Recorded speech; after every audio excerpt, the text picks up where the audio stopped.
ચોથની તમામ મિત્રોને હાર્દિક શુભેચ્છા. આજે આપણે થોડીક આધ્યાત્મિક અને તાત્વિક બાબતોની વાત કરીશું. આજનો આપણો ટોપિક છે સ્વર્ગ એક દ્રષ્ટિકોણ. માણસ આખી જિંદગી સ્વર્ગ શોધે છે, પણ કદાચ એ અહીં જ છે. ધર્મ અને આસ્થા.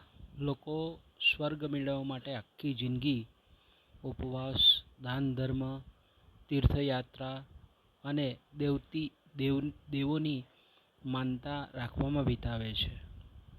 સ્વર્ગ જાણે કે કોઈ એવી સોસાયટી છે જ્યાં નાનો ફ્લેટ મેળવવા માટે પણ પુણ્યના પોઈન્ટ્સ ભેગા કરવા પડતા હોય. પરંતુ મિત્રો, આપણી આસપાસનું જાદુઈ વિશ્વ છે તેના પર આપણે ધ્યાન રાખતા નથી.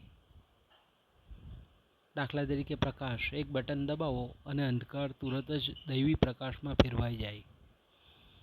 બીજું બટન દબાવો એટલે આખા રૂમમાં ઠંડી અને પવિત્ર હવા ભરાઈ જાય. ખિસ્સામાંથી મોબાઈલ કાઢો એટલે આખું વિશ્વ તમારી હથેળીમાં આવી જાય.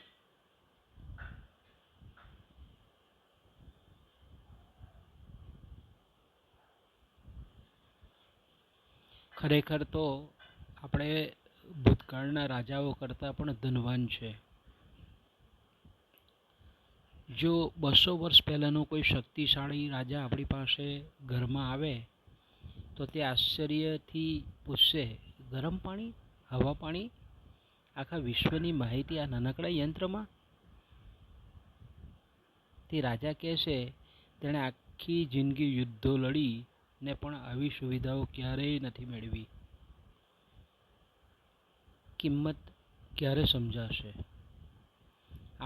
આજે આપણી પાસે બધું જ છે, છતાં આપણે ખુશ નથી. માણસને જે મળ્યું છે એની કિંમત ધીમે ધીમે ઓછી થાય છે. એસી ચાલુ હોય ત્યારે આનંદ નથી, પણ જ્યારે બંધ થાય ત્યારે જ તકલીફ અને તેની કિંમત સમજાય છે. વાસ્તવમાં આપણે જોઈએ તો આપણે તુલના કરીએ છીએ અને તુલનાને લીધે જ આપણને તકલીફ પડે છે. મોબાઈલ છે, આનંદ નથી, પણ નેટવર્ક જાય ત્યારે દુનિયા પૂરી થઈ ગઈ હોય એવું આપણને લાગે. પોતાનું ઘર છે પણ સંતોષ નથી, કારણ કે પડોશીનું ઘર મોટું છે એનું આપણને દુઃખ છે. ગાડી છે પણ તૃપ્તિ નથી, કારણ કે બીજાની ગાડીઓ વધારે લક્ઝરી છે એની ચિંતા છે. વાસ્તવિકતાનું બીજું પાસું. આ જ પૃથ્વી પર એક એવું જગત પણ છે જ્યાં સંઘર્ષ જ સત્ય છે.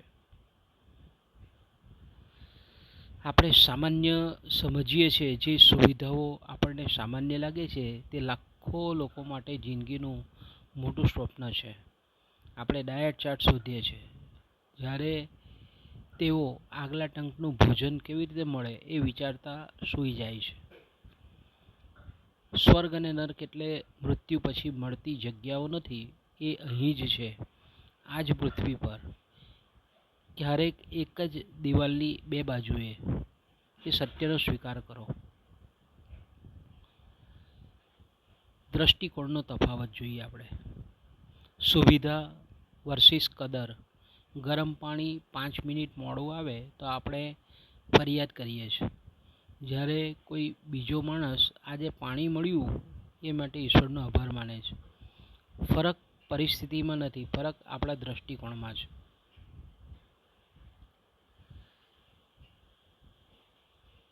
દરરોજ રાત્રે આપણે બધાએ હિસાબ કૃતજ્ઞતાનો કરવા જેવો છે.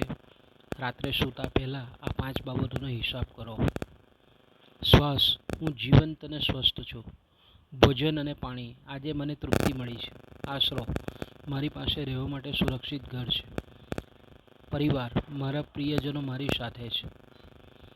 કૃતજ્ઞતા ગણો, કારણ કે કૃતજ્ઞતાવાળા હૃદયમાં જ સાચું સ્વર્ગ છે. દેવે આપણને સ્વર્ગમાં જ રાખ્યા છે, બસ આપણે ફરિયાદો છોડવાની જરૂર છે. હર હર મહાદેવ. જય ભોળાનાથ.